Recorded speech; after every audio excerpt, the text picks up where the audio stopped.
Pemirsa, kita sudah berada di penghujung tahun 2025. Sepanjang tahun ini sejumlah peristiwa penting menjadi bagian dari perjalanan kita sebagai bangsa. Tahun 2025 juga menjadi tahun pertama Presiden Prabowo Subianto menjalankan tugasnya sebagai Presiden Republik Indonesia. Tentu penting untuk melihat kembali apa yang dilakukan Presiden Prabowo selama setahun terakhir.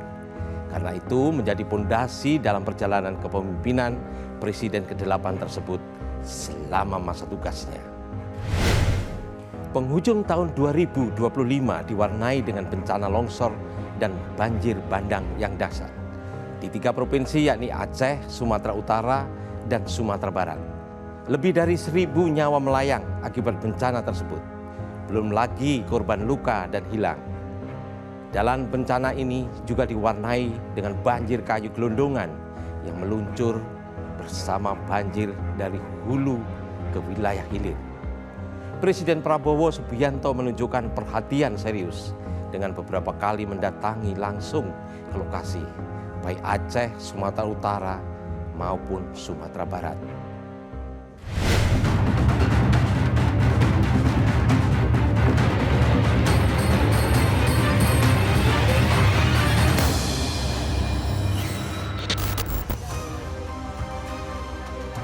Di penghujung November, tepatnya 25 November 2025, berita bencana datang dari Sumatera. Air sungai meluap serentak di 3 provinsi, yakni Aceh, Sumatera Utara, dan Sumatera Barat. Di Sumatera Barat, mula-mula banjir bandang dilaporkan terjadi di Kabupaten Agam dan Padang Pariaman. Sehari berikutnya, banjir meluas ke 16 kabupaten di Aceh, antara lain Aceh Tamiang, Aceh Timur, serta wilayah Sumatera Utara, antara lain Tapanuli Tengah, Tapanuli Selatan, dan Mandailing Natal. Karena topografi bukit barisan yang curam, air hujan yang tidak terserap hutan di hulu berubah menjadi banjir bandang yang membawa material lumpur, batu, dan kayu. Yang sangat tragis adalah ribuan balok kayu yang hanyut menerjang rumah warga di wilayah seperti Batang Toru, Sumatera Utara, Agam, Sumatera Barat, dan Aceh Timur. Wilayah terdampak parah di Aceh antara lain Aceh Utara, Aceh Tamiang, dan Aceh Timur. Sementara itu, di Sumatera Utara yang paling parah terdampak ada di Tapanuli Tengah, Tapanuli Selatan, Sibolga, dan Mandailing Natal. Di Sumatera Barat, wilayah terdampak yang paling parah adalah Kabupaten Agam, Padang Pariaman, dan Pesisir Selatan. Gubernur di ketiga provinsi tersebut mengumumkan status tanggap darurat secara serentak pada akhir November 2025 dengan durasi awal selama 14 hari. Saya, Gubernur Aceh, menetapkan keputusan Gubernur Aceh tentang penetapan status keadaan tanggap darurat bencana hidrometeorologi di Aceh tahun 2025. 2. Penetapan status tanggap darurat bencana tersebut akan berlangsung selama 14 hari sejak tanggal 28 November sampai tanggal 11 Desember 2025. Per tanggal 30 November 2025 berdasarkan data resmi dari Badan Nasional Penanggulangan Bencana (BNPB), bencana banjir bandang dan tanah longsor yang melanda Aceh, Sumatera Utara, dan Sumatera Barat memakan korban meninggal dunia 442 orang dan hilang 402 orang. Lebih dari 50.000 unit rumah dilaporkan terdampak pada akhir November. Puluhan jembatan putus dan akses jalan nasional terputus di 24 titik akibat longsoran tanah dan tumpukan kayu. Sementara itu, ratusan fasilitas pendidikan, rumah ibadah mengalami kerusakan berat. Total pengungsi lebih dari 150.000 jiwa dari sekitar 73.000 kakak. Hari Senin 1 Desember 2025, untuk pertama kali Presiden Prabowo Subianto mengunjungi korban bencana banjir dan longsor di Sumatera Utara. Presiden meninjau posko pengungsian warga terdampak banjir, posko layanan kesehatan, hingga trauma healing di dalam GOR. Presiden ingin memastikan seluruh upaya penanganan bencana berjalan optimal dan cepat. Kita sekarang prioritas bagaimana bisa segera kirim bantuan-bantuan yang diperlukan, terutama BBM yang sangat penting. Listrik sebentar lagi saya kira bisa dibuka semuanya. BBM tadi yang dilaporkan ke saya yang sangat penting. Ada beberapa desa yang terisolasi, insya Allah kita bisa tembus. Dari wilayah Sumatera Utara, Presiden bergerak ke wilayah Aceh. Presiden menyampaikan belasungkawa kepada warga atas bencana banjir yang terjadi. Ini musibah, saya turut berduka cita ya, dengan keluarga yang kehilangan, dan saya berdoa Bapak-bapak, Ibu-ibu akan tabah, tegar, percaya kita semua satu keluarga besar. Kita tidak akan membiarkan saudara-saudara sendiri memikul beban penderitaan. Usai Aceh dan Sumatera Utara, di hari yang sama, Presiden Prabowo Subianto turut meninjau langsung posko pengungsian di perumahan Kesai Permai, Kabupaten Padang Pariaman, Provinsi Sumatera Barat. Pada Minggu 7 Desember, Presiden Prabowo Subianto untuk kedua kalinya meninjau penanganan dan melihat kondisi warga yang terdampak bencana banjir bandang dan longsor di Aceh. Jika kunjungan pertama 1 Desember, kunjungan meliputi 3 provinsi yaitu Sumut, Aceh, dan Sumbar secara maraton, maka kunjungan kedua 7 Desember lebih terfokus ke Aceh. Presiden Prabowo Subianto menunjukkan komitmen kuat pemerintah dalam menangani bencana yang terjadi di tanah air. Usai menyelesaikan rangkaian kunjungan kenegaraan ke Pakistan dan Federasi Rusia, Presiden Prabowo langsung kembali bergerak menuju wilayah terdampak bencana di Sumatera. Salah satu fenomena yang menjadi sorotan adalah terbawanya kayu-kayu gelondongan bersama banjir bandang. Kayu-kayu balok tersebut mengalir dari kawasan hulu di sepanjang benteng alam Bukit Barisan menuju kawasan hilir, yakni permukiman warga dan pesisir. Pondok Pesantren Darul Mukhlisin menjadi salah satu saksi bisu yang dimana di sekitar tanah lapang yang luas ini terparkir banyak sekali kayu-kayu gelondongan dari banjir bandang yang melanda Kabupaten Aceh Tamiang pada November 2025 lalu. Kayu-kayu ini datang bersamaan dengan air yang deras ketika banjir melanda Kabupaten Aceh Tamiang. Dan dapat saya gambarkan kepada para pemirsa Metro TV, masjid ini menjadi salah satu tanda di mana ketinggian air saat itu kurang lebih mencapai 6 hingga 8 meter.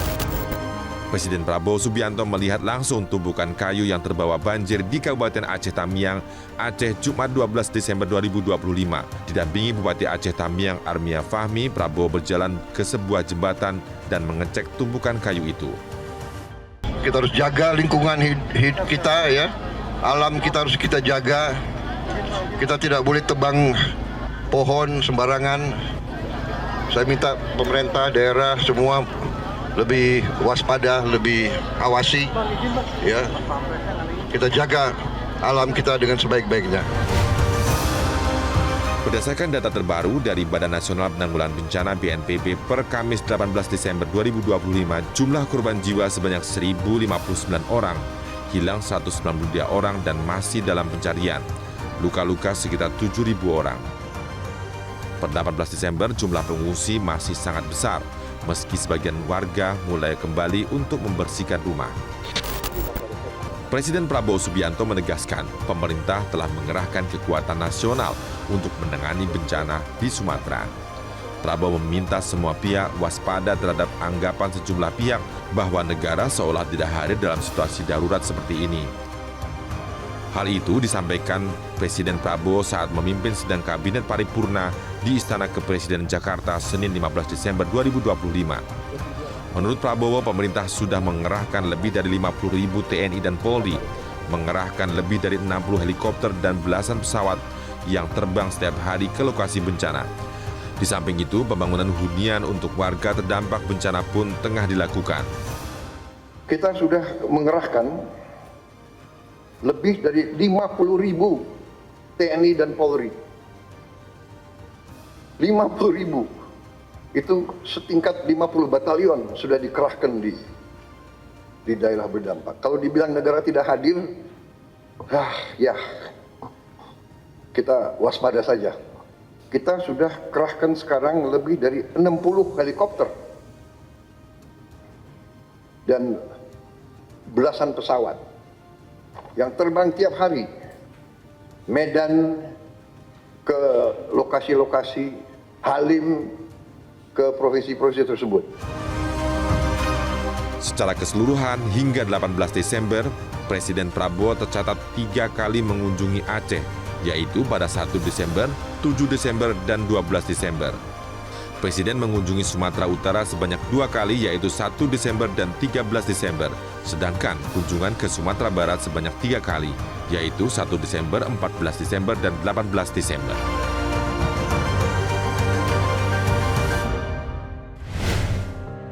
Sumber daya manusia menjadi salah satu fokus pemerintah Indonesia ke depan. Presiden Prabowo menginvestasikan dana besar untuk meningkatkan mutu SDM Indonesia, antara lain dengan program makan bergizi gratis, membangun sekolah rakyat, dan sekolah unggulan bernama Sekolah Garuda. Sudah seperti apa capaiannya? Simak sesaat lagi.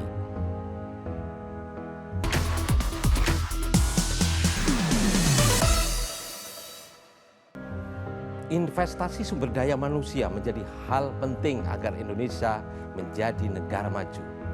Untuk mewujudkan hal itu, Presiden Prabowo Subianto tahun ini mulai mengimplementasikan sejumlah program penting, yaitu makan bergizi gratis atau MBG, dan mendirikan sekolah rakyat untuk anak-anak dari golongan keluarga miskin dan rentan putus sekolah. Selain itu, juga dibentuk Sekolah Garuda di level SMA untuk anak-anak cerdas dan berbakat, untuk dididik agar mampu menembus universitas top dunia. Ini masalah besar, jadi pasti ada kekurangan dalam awal, ya. Kita akan selesaikan dengan baik.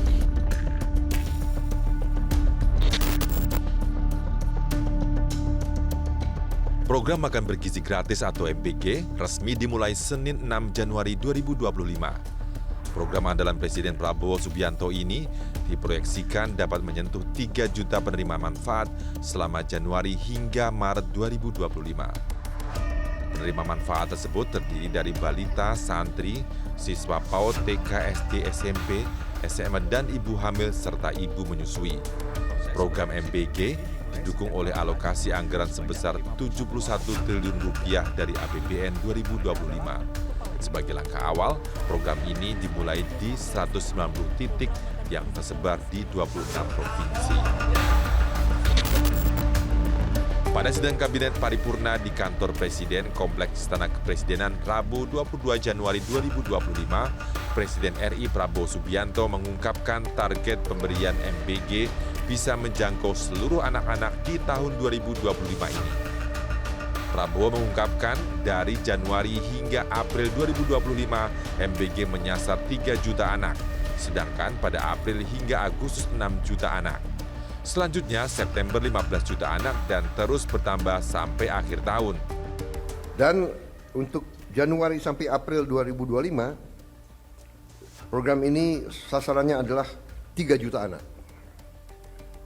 Bulan April sampai Agustus 2025 akan menuju 6 juta anak. September kita harapkan 15 juta anak. Dan akhir 2025 target kita adalah semua anak-anak Indonesia bisa dapat makanan bergizi. Dalam realisasinya, makan bergizi gratis tak luput dari sejumlah masalah. Kasus-kasus keracunan yang terjadi dalam MBG telah menjadi perhatian serius. Pada Mei 2025 ditemukan kasus keracunan MBG di Kabupaten Bogor, Jawa Barat. Dari sampel makanan MBG ditemukan mengandung bakteri E. coli dan Salmonella. Korban keracunan mencapai 210 orang. Pada sidang Kabinet Paripurna di Kantor Presiden, 5 Mei 2025, Presiden Prabowo merespons terhadap laporan awal keracunan dan evaluasi keberhasilan tahap pertama. Menurut Prabowo, program MBG berhasil karena telah mencapai 3,4 juta penerimaan manfaat hingga Mei. Kasus keracunannya hanya 0,005%. Namun pada akhir September 2025, kasus besar memicu penetapan status KLB di wilayah Cipongkor, Kabupaten Bandung Barat, Jawa Barat. Korban lebih dari 1.000 siswa. Pada September 2025, satu insiden yang memicu status KLB di Kabupaten Garut, korban lebih dari 131 siswa. Presiden Prabowo mengakui adanya kasus keracunan dan menyebutnya sebagai masalah besar, tetapi menegaskan akan diatasi. Hal itu dinyatakan Presiden dalam keterangan pers 27 September setelah tiba dari lawatan luar negeri. Saya langsung akan panggil Kepala BGN dengan beberapa pejabat, kita akan diskusikan. Ya. Ini masalah besar, jadi pasti ada kekurangan dalam awal. Ya. Tapi saya juga yakin bahwa kita akan selesaikan dengan baik. Ya. Kita harus waspada, jangan sampai ini dipolitisasi. 2 hari kemudian, di saat berpidato di penutupan Munas 6 PKS 29 September, Prabowo menyebut tingkat kesalahan akibat keracunan adalah 0,0017%. 30 juta anak dan ibu-ibu hamil tiap hari menerima makanan. Bahwa ada kekurangan, iya. Ada keracunan makan, iya. Kita hitung dari semua makanan yang keluar, penyimpangan atau kekurangan atau kesalahan itu adalah 0,00017%.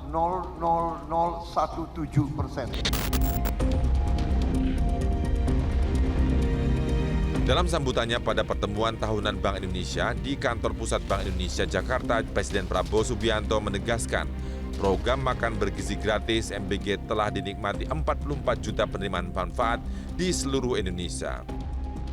Total produksi mencapai lebih dari 2 miliar porsi makanan untuk ibu hamil, balita, dan siswa sekolah. Program ini membuktikan keseriusan pemerintah dalam meningkatkan gizi masyarakat. Selain makan bergizi gratis, investasi lain di bidang sumber daya manusia yang digagas Presiden Prabowo Subianto adalah pembentukan sekolah rakyat. Peluncuran program ini mulai 14 Juli 2025. Acara pembukaan dipusatkan di Sekolah Rakyat Menengah Pertama 10 Kabupaten Bogor yang berlokasi di Sentra Terpadu Intenswoto STIS, Cibinong, Kabupaten Bogor, Jawa Barat. Ada 63 titik operasional per 14 Juli ini. Rinciannya ada 13 lokasi di Sumatera, 34 lokasi di Jawa, 3 lokasi di Bali, dan Nusa Tenggara, Kalimantan ada 2 lokasi, di Sulawesi ada 8 lokasi, dan di Maluku 2 lokasi, dan di Papua ada 1 lokasi. Adapun total rombongan belajar atau rombel di 63 titik tersebut adalah sebanyak 256 rombel yang terdiri dari 3 rombel tingkat SD, 112 rombel tingkat SMP, dan 141 rombel tingkat SMA. Sementara total siswanya adalah sebanyak 6.100 orang yang terdiri dari 75 siswa tingkat SD, 2.800 siswa tingkat SMP, dan 3.225 siswa tingkat SMA. Nanti mungkin kalau menemukan di sekolah-sekolah rakyat itu belum ada komputer atau belum ada seragam, karena semuanya masih dalam proses. Tetapi secara fisik, guru, sarana prasarana, dan seluruh siswa sudah siap. Kurikulum sudah sangat siap, kurikulum dirancang oleh Dikdasmen dan juga Dikti. Pada 2025 ada 165 sekolah rakyat yang siap beroperasi. Pemerintah menargetkan pembangunan ratusan sekolah, target jangka menengah hingga 500 sekolah rakyat. Sekolah rakyat adalah program pendidikan berbiaya nol alias gratis berbasis boarding school. Konsepnya adalah menyediakan pendidikan formal dari jenjang dasar hingga menengah dengan asrama, makan gratis, fasilitas belajar yang layak, serta dukungan untuk keluarga siswa. Program ini ditujukan khusus untuk anak-anak dari keluarga sangat tidak mampu agar memutus rantai kemiskinan antar generasi. Selain sekolah rakyat, Presiden Prabowo juga menggagas Sekolah Garuda. Sekolah Garuda adalah program pendidikan unggulan dari Presiden Prabowo Subianto yang bertujuan untuk mencetak talenta kelas dunia, khususnya dalam bidang sains dan teknologi. Program ini merupakan bagian dari program hasil terbaik cepat PHTC yang fokus pada peningkatan mutu pendidikan untuk menyiapkan generasi emas 2045 yang berdaya saing global. Kementerian Pendidikan Tinggi, Sains dan Teknologi, Kemendikti-Saintek, resmi meluncurkan Sekolah Garuda pada Rabu 8 Oktober 2025. Sekolah Garuda terletak di 16 titik lokasi di seluruh Indonesia. Harapannya bisa mencetak SDM-SDM unggul untuk berkompetisi dengan SDM-SDM dari negara lain. Jadi nantinya harapannya anak-anak dari SMA-SMA Garuda, baik transformasi maupun yang sekolah unggulan Garuda yang akan dibentuk, itu bisa mengisi menjadi mahasiswa-mahasiswa di sekolah-sekolah perguruan tinggi unggulan di dunia. Secara umum, Sekolah Garuda adalah sekolah unggul berasrama yang memiliki beberapa karakteristik utama. Di antaranya ditujukan khusus untuk jenjang sekolah menengah atas SMA atau sederajat. Sasarannya adalah anak-anak berprestasi dari seluruh pelosok negeri, terutama yang memiliki potensi akademik tinggi di bidang sains dan teknologi. Program ini tidak terpatok pada latar belakang ekonomi miskin. Pada tahun 2025, sektor ekonomi mengalami perombakan signifikan.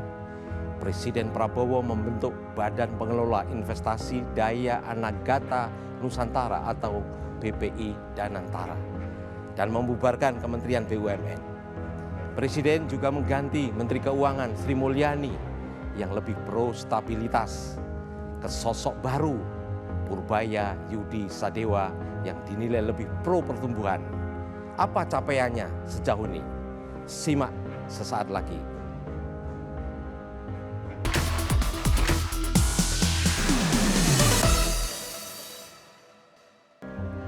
Tahun 2025 adalah tahun reformasi ekonomi. Presiden Prabowo Subianto membuat langkah penting dalam pengelolaan aset negara dalam wadah bernama BPI Danantara. Sementara itu, di level grassroots dilakukan pembentukan Koperasi Merah Putih. Langkah berikutnya adalah mengganti Menteri Keuangan Sri Mulyani Indrawati yang dikenal sebagai sosok yang pro stabilitas fiskal digantikan dengan Purbaya Yudi Sadewa yang lebih pro pertumbuhan. Investasi Daya Anagata Nusantara, Danantara Indonesia.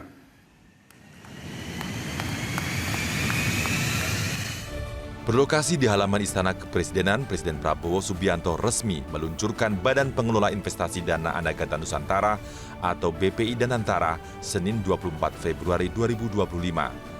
Danantara menjadi langkah strategis pemerintah dalam mengelola aset negara untuk mendukung pertumbuhan yang berkelanjutan. Karena Danantara Indonesia bukan sekedar sebuah badan pengelola investasi, melainkan harus menjadi instrumen pembangunan nasional yang akan mengoptimalkan cara kita mengelola kekayaan Indonesia. Jangan salah, apa yang kita luncurkan hari ini bukan sekedar sebuah dana investasi, melainkan instrumen alat pembangunan nasional yang harus bisa mengubah cara kita mengelola kekayaan bangsa demi kesejahteraan seluruh rakyat Indonesia. Konsep utama dari BPI Danantara adalah menjadi dana investasi abadi atau Sovereign Wealth Funds (SWF) yang berfokus pada investasi strategis. Pada tahap awal, peluncuran BPI Danantara memiliki proyeksi pendanaan yang signifikan. Pendanaan awal diproyeksikan memiliki pendanaan sebesar 320 triliun rupiah atau setara 20 miliar dolar Amerika Serikat. Danantara diharapkan dapat mengelola dana sekitar 14,72 kuadriliun atau setara 900 miliar dolar Amerika Serikat. Angka itu merupakan gabungan total aset dari BUMN yang akan dikonsolidasikan. Selain itu, Danantara juga akan menerima permodalan dari dividen BUMN yang sebelumnya disetor ke APBN, dialihkan ke Danantara. Sebagai gambaran, dividen BUMN pada 2024 mencapai Rp85,5 triliun. Dengan lahirnya BPI Danantara, Kementerian BUMN secara resmi dihapus dan diganti menjadi lembaga baru bernama Badan Pengaturan BUMN (BPBUMN). Presiden Prabowo Subianto menunjuk Doni Oskaria menjadi Kepala BPBUMN di Istana Kepresidenan Jakarta Rabu 8 Oktober 2025. Sebagaimana diketahui, Doni Oskaria juga merupakan Chief Operational Officer COO Danantara. Di BPBUMN, Doni Oskaria didampingi 2 wakil kepala BPBUMN yakni Aminuddin Ma'ruf dan Teddy Barata. BPBUMN berfungsi sebagai regulator yang mewakili pemerintah sebagai pemegang saham seri A, Dwiwarna 1% dan berfokus pada tata kelola kebijakan dan pengawasan BUMN secara umum. Sedangkan BPI Danantara berfungsi sebagai pengelola investasi yang memegang saham seri B BUMN sebanyak 99%. Danantara bertanggung jawab atas konsolidasi aset, restrukturisasi, dan investasi untuk mencapai keuntungan komersial dan strategis. Perubahan ini mengikuti model yang sukses diterapkan oleh negara lain seperti Temasek di Singapura atau Khazanah Nasional di Malaysia. Di level grassroots, Presiden membentuk Koperasi Merah Putih yang secara resmi disebut Koperasi Desa Kelurahan Merah Putih atau KDMP-KKMP.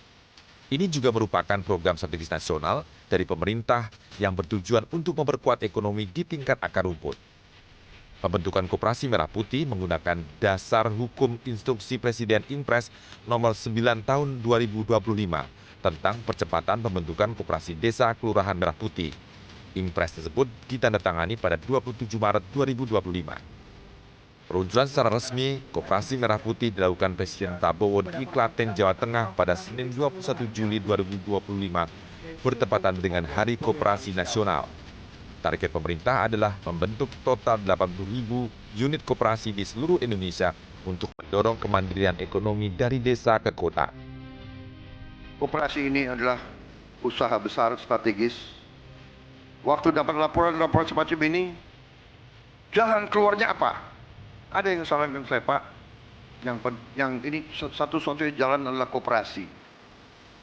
Koperasi itu kemudian muncullah gagasan ini. Akhirnya saya memutuskan daripada kita bikin 1 koperasi, 5 koperasi, 100 koperasi, kita berani 3.000. Oke, kita bikin koperasi di semua desa, di semua kelurahan Indonesia. Koperasi Merah Putih adalah lembaga ekonomi berbasis masyarakat desa dan kelurahan yang dibentuk untuk meningkatkan kesejahteraan rakyat dengan prinsip gotong royong dan kekeluargaan. Ini selaras dengan semangat pasal 33 Undang-Undang Dasar 1945. Tujuan utamanya mengembalikan ekonomi ke rakyat, menjadikan masyarakat desa dan kelurahan sebagai pemilik sah dari aset produktif secara kolektif.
saya biarkan saya beri waktu saya untuk memperbaiki bea cukai.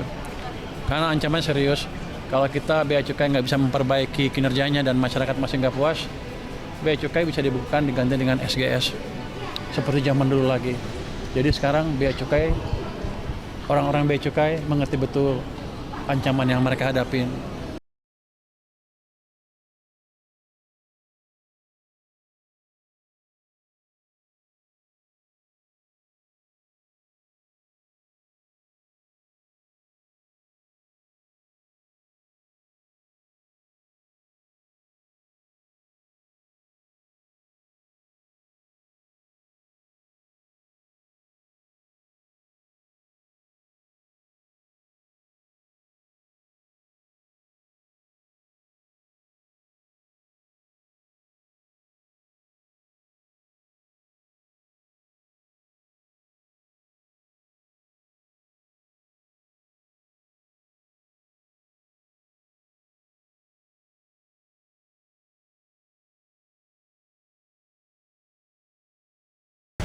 Beberapa tahun terakhir dunia diwarnai dengan dinamika geopolitik yang cepat dan dinamis. Dari sisi Indonesia, Presiden Prabowo menunjukkan langkah diplomasi yang agresif dan multi arah agar tidak tergantung pada satu kekuatan. Seperti apa sepak terjang Presiden Prabowo dalam menjalankan langkah diplomasi agresif ini? Simak sesaat lagi.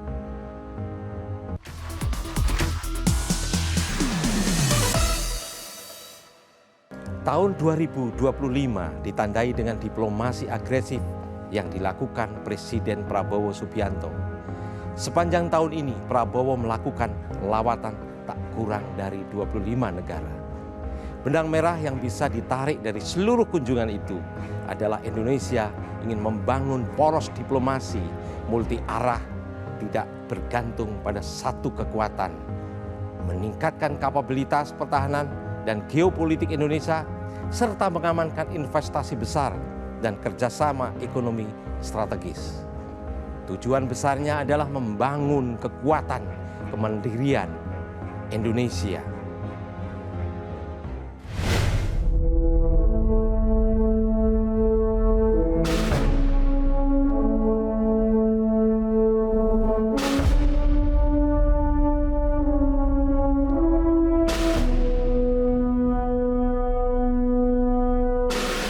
Awal tahun 2025, Presiden Prabowo Subianto memulai sejumlah lawatan penting, di antaranya ke India di bulan Januari, tepatnya 23 hingga 25 Januari 2025. Presiden Prabowo melakukan kunjungan kenegaraan ke India atas undangan Perdana Menteri Narendra Modi. Presiden Prabowo menjadi tamu kehormatan utama atau chief guest pada perayaan Hari Republik India ke-76. Indonesia adalah salah satu dari sedikit negara yang pemimpinnya diundang sebagai tamu utama untuk perayaan tersebut, mengikuti jejak Presiden Soekarno, SBY, dan Jokowi. Agenda utama kunjungan Prabowo ke India adalah bertemu dengan Perdana Menteri Narendra Modi dan Presiden Draupadi Murmu di Rashtrapati Bhavan. Kunjungan penting lainnya terjadi pada April, tepatnya pada 9 hingga 13 April. Presiden Prabowo melakukan serangkaian kunjungan ke Timur Tengah, antara lain ke Uni Emirat Arab, Turki, Mesir, Qatar, dan Jordania. Kunjungan kenegaraan ke Turki dilakukan pada 9 hingga 11 April 2025 untuk melakukan pertemuan bilateral dengan Presiden Recep Tayyip Erdogan di Istana Kepresiden di Ankara. Kedua pemimpin menegaskan pandangan yang sama dan bersatu suara mengenai dukungan terhadap Palestina dan komitmen untuk kerjasama dalam pembangunan kembali Gaza. Kita ingin mendapat masukan, pemikiran-pemikiran, pandangan-pandangan para pemimpin di kawasan ini. Tentunya kita semua berpikir bagaimana kita bisa membantu penyelesaian masalah konflik di kawasan ini, di Gaza dan sekitarnya. Kita ingin mencari upaya-upaya perdamaian. Di Turki, Prabowo juga menghadiri Antalya Diplomacy Forum 2025 sekaligus menjadi pembicara. Pada 18 hingga 21 Juni 2025, Presiden Prabowo melakukan kunjungan ke Rusia. Di antaranya menghadiri St. Petersburg International Economic Forum (SPIEF) 2025 di St. Petersburg. Pada kunjungan ini juga melakukan pertemuan bilateral dengan Presiden Rusia Vladimir Putin di Kremlin, Moskow. Kedua negara sepakat untuk memperdalam kerjasama pertahanan teknis, termasuk pemenuhan kebutuhan alat utama sistem persenjataan alutsista TNI, serta pelatihan dan pertukaran ahli bidang militer, energi, dan nuklir. We have vast forests, we have vast minerals, we have a lot of commodities that are useful for the world. But this has to be managed well. And therefore, in my opinion, every country needs its own economic policy and its own economic philosophy. One of the big mistakes of many countries in Southeast Asia is that we tend to always follow the biggest and the most powerful power in the world. Pada Juli, tepatnya pada 5 hingga 9 Juli 2025, Presiden Prabowo menghadiri KTT BRICS ke-17 di Rio de Janeiro, Brazil. BRICS sendiri merupakan kelompok kerjasama di bidang ekonomi dan geopolitik dengan anggota utama terdiri dari Brazil, Rusia, India, China, dan South Africa. Pada September, tepatnya 2 hingga 3 September 2025, Presiden Prabowo melakukan kunjungan resmi ke Beijing atas undangan Presiden Xi Jinping dalam rangka menghadiri peringatan 80 tahun kemenangan Perang Perlawanan Rakyat Tiongkok dan bertemu dengan berbagai pemimpin dunia.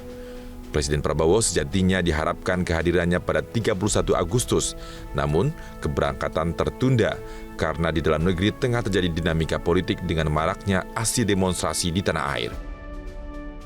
Presiden Prabowo menegaskan bahwa kerjasama dengan Tiongkok dipastikan tidak mengubah sikap politik luar negeri Indonesia yang bebas aktif. Pada 19 hingga 20 September 2025, Presiden Prabowo melakukan kunjungan kerja ke Osaka, Jepang untuk meninjau dan memberi dukungan kepada Pavilion Indonesia di World Expo 2025 Osaka. Fokus diskusi mempromosikan visi Indonesia Emas 2045, menarik investasi serta memperkuat kerjasama di sektor pariwisata dan perdagangan. Kehadiran dan dukungan Presiden Prabowo di Pavilion Indonesia membuahkan hasil signifikan berupa komitmen investasi senilai 23,8 miliar dolar Amerika Serikat atau setara 386 triliun rupiah dari berbagai investor global yang tertarik dengan proyek strategis Indonesia. Dari Jepang, Presiden Prabowo bertolak ke Amerika Serikat. Kegiatan utamanya menghadiri Sidang Umum Perserikatan Bangsa-Bangsa ke-80 di New York. Presiden Prabowo mendapat kehormatan untuk berpidato di Sidang Majelis Umum PBB yang menjadi panggung utama diplomasi Indonesia untuk menyuarakan kepentingan negara berkembang. Dalam pidatonya, Presiden Prabowo menegaskan kembali dukungan tegas Indonesia terhadap solusi dua negara atau two-state solution sebagai jalan menuju perdamaian abadi di Palestina. I would like to reiterate again Indonesia's complete support for the two-state solution in Palestine. We must have an independent Palestine. But we must also recognize, we must also respect, and we must also guarantee the safety and security of Israel. Only then we can have real peace, and no longer hate and no longer suspicion. The only solution is this two-state solution. Two descendants of Abraham must live in reconciliation, peace and harmony. Pada 13 Oktober 2025, Presiden Prabowo diundang ke konferensi tingkat tinggi perdamaian Sharm el-Sheikh yang digelar di International Congress Center Sharm el-Sheikh, Mesir. Forum tingkat tinggi ini mempertemukan sejumlah pemimpin dunia untuk menyaksikan penandatanganan perjanjian perdamaian dan penghentian perang di Gaza menuju stabilitas dan perdamaian di kawasan Timur Tengah. Kehadiran Presiden Prabowo dalam KTT Perdamaian Sharm el-Sheikh ini menegaskan komitmen kuat Indonesia dalam menciptakan perdamaian atas konflik dan memperjuangkan kemanusiaan di tingkat global. Dari secara keseluruhan, pola lawatan internasional Presiden Prabowo Subianto sepanjang 2025 menunjukkan strategi besar yang cukup jelas. Jika ditarik benang merah, ada 3 tujuan utama, yaitu membangun poros diplomasi multi arah dan tidak bergantung pada satu kekuatan. Ini ditunjukkan dengan kunjungan ke AS, Jepang, Korea Selatan, Singapura, Australia yang merupakan blok sekutu AS. Juga kunjungan ke China dan Rusia yang bisa dibilang sebagai blok Eurasia, serta kunjungan ke India, Turki, dan Timur Tengah yang merupakan kekuatan non-blok atau middle powers. Ini menunjukkan pola multifaktor diplomasi di Indonesia ingin bersahabat dengan semua kekuatan besar tanpa terjebak blok geopolitik manapun. Tujuannya menjaga posisi Indonesia sebagai negara non-blok yang tetap dihormati semua pihak, meningkatkan ruang gerak diplomasi dan tawar-menawar, serta mempertegas Indonesia sebagai salah satu middle power penyeimbang kawasan Indo-Pasifik.